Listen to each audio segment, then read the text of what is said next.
Hasan Madina tours and travels का एक ही मकसद हर गरीब और साहिब इस्तिताअत उम्मत मुस्लिमा का हज और उम्रा कम से कम रकम में अदा हो। आपका अपना भरोसेमंद ट्रैवल्स 10 साल से हज उम्रा की खिदमत देते आ रहा है। तरमीमी बिल पर सदर मजलिस पार्टी व हैदराबाद रुकन पार्लियामेंट बैरिस्टर असदुद्दीन ओवैसी ने हुकूमत पर सवाल उठाते हुए कहा कि वक्फ इमलाक में गैर मुसलमानों को मेंबर क्यों बनाया जा रहा है।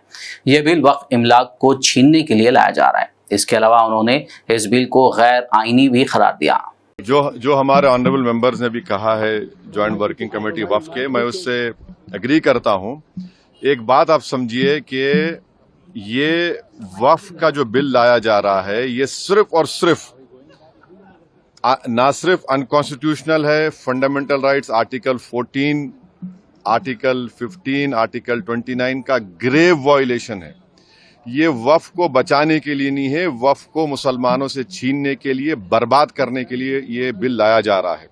और इसमें जो एडिशनल अमेंडमेंट्स जो बीजेपी और एनडीए ने पेश किए वो तो उसको और बदतर करता है। आप बताइए कि कैसे मुस्लिम वक्फ प्रॉपर्टीज में नॉन मुस्लिम को मेंबर रखा जाएगा, कैसे आप कलेक्टर नबाब ऑफिसर्स को पावर देंगे, कैसे कलेक्टर डिसाइड करेगा कोई वक्फ प्रॉपर्टी है या नहीं, कैसे आप ईवाईक्यू प्रॉपर्टीज को का सेक्शन खत्म कर रहे हैं, कैसे आप लिमिटेशन एक्ट को अप्लाई कर रहे हैं जो हिंदू धर्म के प्रॉपर्टीज के ऊपर, सिख धर्म के और क्रिश्चियन धर्म पर अप्लाई नहीं होता है। तो ये सिर्फ और सिर्फ ये सरकार आइडियोलॉजिकल बुनियाद पर मुसलमानों को अपनी वर्शिप से महरूम करने के लिए, क्योंकि वक्फ मुस्लिम समाज के लिए एक इबादत है, उसको छीनने के लिए ये बिल लाया जा रहा है। हम इसका कंडेम करते हैं। और दूसरे जो JWC में ऐसे स्टेक होल्डर्स को बुलाया गया जिनको भारत के संविधान पे कोई भरोसा नहीं, जिनके ऐसे ऑर्गेनाइजेशन को बुलाया गया जिनके ऑर्गेनाइजेशन के मेंबर्स आतंकवादी केसेस में अरेस्ट हुए हैं, मर्डर चार्जेस उनके ऊपर हैं, ऐसे लोगों को बुलाया गया है। और जल्दबाजी में ये JWC की रिपोर्ट को दिया गया है। इसमें जो भी रिकमेंडेशंस है तमाम अपोजिशन पार्टीज ने उसका ओपनली पुरजोर उसकी हमने मुखालिफत की है।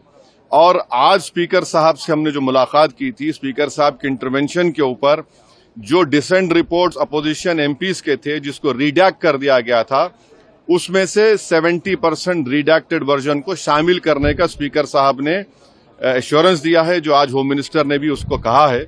मगर ये जो बिल लाया जा रहा है ये वक्फ को बचाने के लिए नहीं, वक्फ को बर्बाद करने के लिए, मस्जिदों को, दरगाहों को, कब्रिस्तान को मुसलमानों छीनने के लिए लाया जा रहा है। और Hasan Madina tours and travels का एक ही मकसद हर गरीब और साहिब इस्तिताअत उम्मत मुस्लिमा का हज और उम्रा कम से कम रकम में अदा हो। आपका अपना भरोसेमंद ट्रैवल्स 10 साल से हज उम्रा की खिदमत देते आ रहा है। हर महीना 10 ग्रुप की रवानगी, भरोसा आपका, खिदमत हमारी। दीदार करें काबा और मदीने का। Makkah hotel 200 metres, Madina hotel 50 metres, बेहतरीन एयर कंडीशन अकोमोडेशन के साथ 3 time Hyderabadi hygienic food, luxury AC bus transport, बेहतरीन मुअल्लिम की निगरानी में 2 बार उम्रा की अदायगी, आलिम दीन के जरिए मक्का और मदीना की ज़ियारतें, लॉन्ड्री सर्विस, जमजम एहराम फ्री, रियाजुल जन्ना की नमाज का appointment, shoulder bag hand bag free, direct flight, Hyderabad से हैदराबाद तक बुजुर्ग हजरात के लिए पर्सनल खिदमत गुजार की सहूलत भी रहेगी। इमाम और हाफिज कुरान आलिम दीन के लिए खुसूसी डिस्काउंट। अगर आप 3 महीने पहले बुकिंग करते हैं तो आपके लिए 7% का डिस्काउंट रहेगा। इसके अलावा UK, यूरोप, ऑस्ट्रेलिया, USA के स्टूडेंट्स और B1 B2 वीजा की सर्विस सक्सेस गारंटी के साथ रहेगी। Hasan Madina tours and travels, Subhan colony, Ballaguda, beside Marvel Palace, Hyderabad.